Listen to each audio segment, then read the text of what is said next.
Bon, ok. Voici le troisième vidéo que je fais en français, un peu concernant Vincent Langlois. J'étais supposé faire quatre, mais là j'ai réussi à faire le troisième. C'est sûr que tu vas les voir, vous allez les voir une journée, dans les journées consécutives, mais je porte le même vêtement. J'ai plus de boff sur ma tête, mais voilà. Celui est intitulé. Ça se dit? Ou celui s'appelle Vincent Langlois versus euh, Zombie Boy Rick Genest en tant que mannequin. La raison, je dis ça parce que Vincent avait des vidéos en parlant quand il était mannequin. Euh, Puis il parlait qu'il a rencontré quelqu'un en New York à cause du Nicolas Fomichady, qui était une personne clé pour Zombie Boy Rick Genest, pour qu'il fasse le défilé de mode en Paris pour Thierry Mugler. Rick Genest n'avait pas de passeport, il y avait 10 000 $ des frais, des contraventions, parce qu'il était un sans-abri, il était un squatter, un punk, c'est ça. Il vivait pas chez ses parents à Châteauguay. Il avait une tumeur de cerveau, selon les nouvelles, c'est pour ça qu'il a fait tous ses tatouages, il pensait d'être mort. Puis très artistique, vous voyez. Bon, il a fait des photos de tatou, whatever, et il y a plein des actes. J'ai fait un petit peu de recherche. Je rappelle quand les entrevues sortaient, mais juste pour avoir une idée des choses clés. Tu sais, il y a des choses. Son histoire a changé un petit peu au fil des années. Je pense qu'au début, quand il était entrevué, il disait une chose, puis là, il a raffiné son discours, parce que j'imagine tout le monde pose la même question, et ça sortait un petit peu différent. Mais c'est Nicolas Fomichady qui a subventionné pour aider, qui a payé les frais de contravention de Rick Genest pour l'aider à avoir son passeport et pour voyager en France pour faire le défilé de mode de Thierry Mugler, qui mettait en vedette les hommes tatoués. C'était pas juste lui, il y avait plusieurs, mais lui c'était le vedette, la vedette. En plus de ça, il y avait, ils ont engagé un avocat d'immigration. C'est ça le hic. C'est un avocat d'immigration qui s'appelle Colin Singer. Il a fallu que je recherche ça parce que quand il est mort, il était avec agence Dulcedo Management, puis ça a l'air que c'était Karim le Duc qui était son gérant. Mais au début, c'était son avocat d'immigration qui est devenu son gérant, qui l'a aidé avec toutes ses affaires-là. Ça fait bon sens, il n'y avait pas de passeport pour. T'sais. Ce que j'ai lu, c'était dans nightlife.ca. Il y avait nightlife.ca, puis il y avait une autre chose que j'ai trouvée en ligne, ben c'est Wikipédia aussi, mais il ne faut pas fier tout en ça. Là. Mais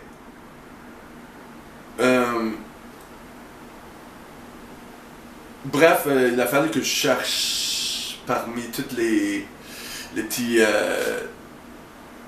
cracks ou les crevices ou les petits coins pour trouver l'information que je rappelle. Il y a 8 ans, 9 ans? Ouais, il a commencé à 20 ans, il est mort à 30, juste avant 33. Donc disons, ça a été presque 9 ans, ou 8 ans et quelques. Donc son avocat d'immigration a été Colin Singer, qui est devenu son gérant. Ce que j'ai lu aussi, c'est que c'est lui qui a pris la plupart des photos au début. Donc il est devenu photo renommé ou célèbre. Ça, je savais pas. Puis quand il est mort, il y avait le gérant Karim le Duc. Je sais pas qu'est-ce qui s'est passé entre ces temps-là, mais vous voyez que Zombie Boy, ils ont fait un statut dans le centre Iten, au quel étage, tu sais, où il y a des statues des vedettes québécois, ils ont mis dedans. Il a fait GQ, il a fait des affaires en Japon. Je rappelle, il était populaire en Russie, Mexique. C'est sûr, il était dans la vidéo de Lady Gaga à cause du défilé de mode de Terry Mugler. Puis Lady Gaga avait porté son le jupe, pas le jupe, mais tout l'ensemble en viande crue. En tout cas, c'est juste ça que j'ai voulu dire. Parce que Vincent parlait de l'expérience qu'il a eue, puis ça démontre une expérience différente. Des fois, c'est juste un hasard. Je connais pas tellement la personnalité du Rick Genest. Il avait son YouTube au début, mais il mettait pas beaucoup de choses. Il était gêné. Donc ça n'a pas beaucoup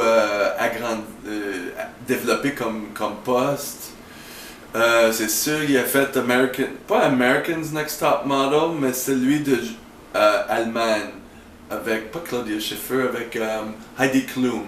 Il était avec ça, je rappelle ça. Je fais une recherche en ligne, je peux voir toutes les affaires qu'il a faites. Il voulait sortir une boisson énergétique de lui. C'est ça. Puis il a fait un TEDx talk.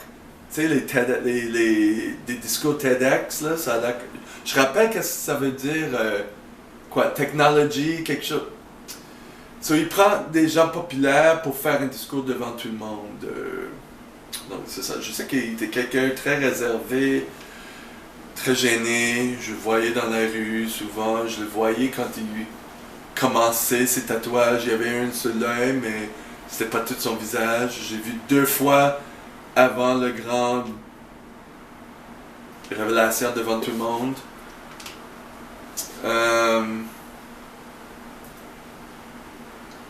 Fait que c'est ça, juste pour dire que il y a d'autres options. C'est sûr que Zombie Boy, la voix était tellement différente, ça passait par les boîtes de nuit, t'es connu, tu sais. Ah, puis en plus de ça, parce que lui il était tellement underground, il était vraiment un freak, c'est ça qu'il voulait.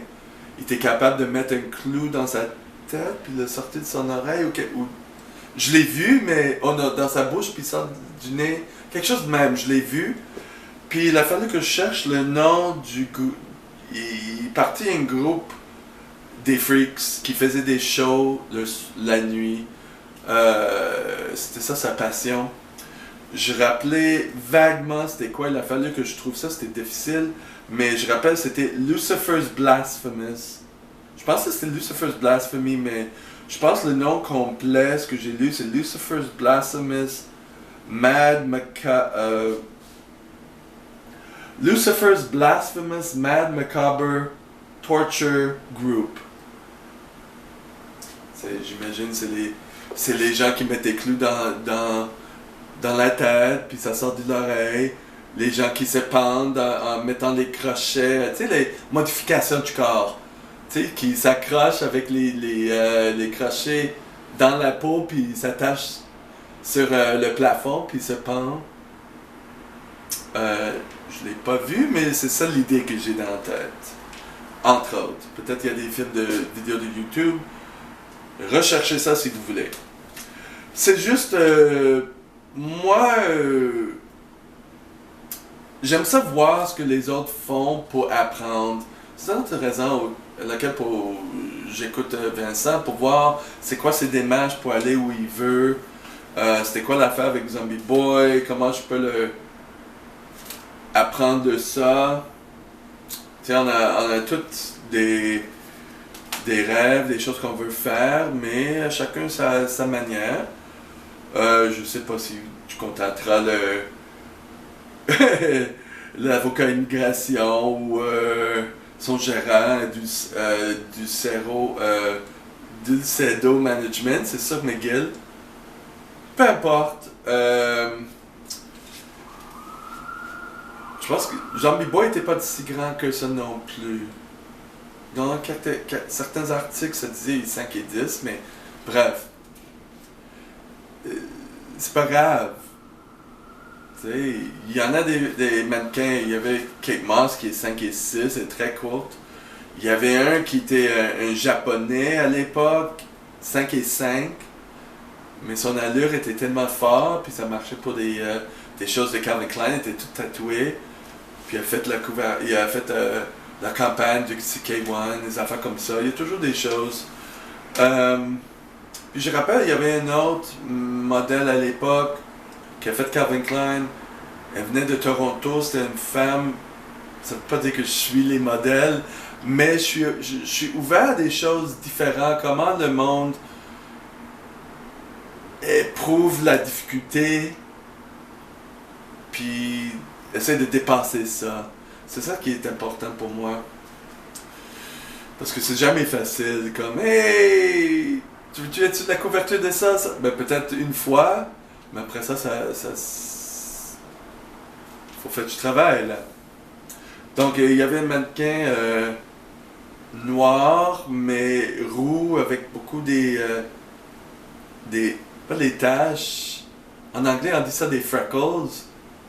Comme un roux, là. Donc, son allure était différent à l'époque. Puis maintenant, là, mais... Parce que là, il y a des mannequins avec du vitiligo qui sont noirs, mais des taches blanches parce que leur peau, c'est une maladie qui fait décoller.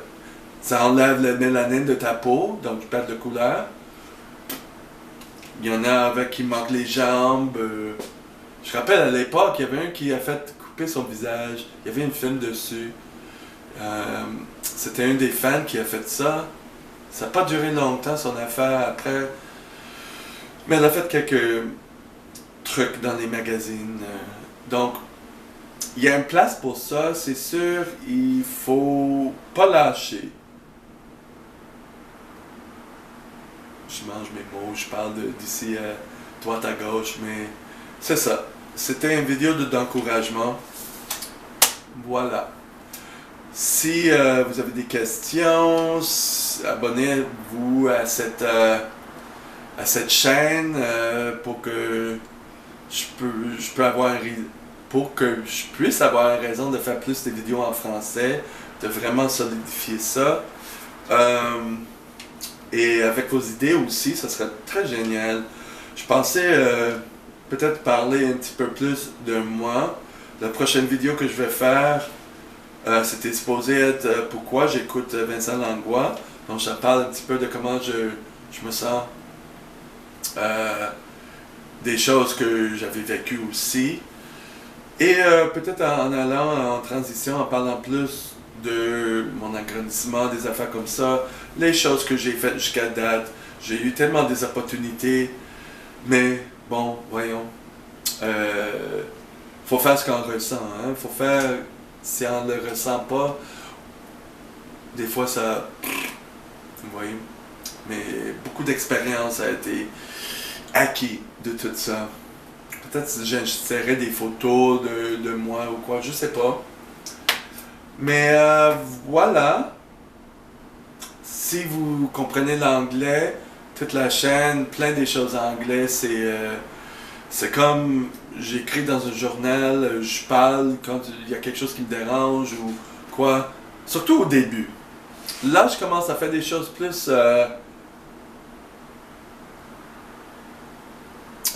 ciblées, mais vous pouvez voir, ou plus concret, plus...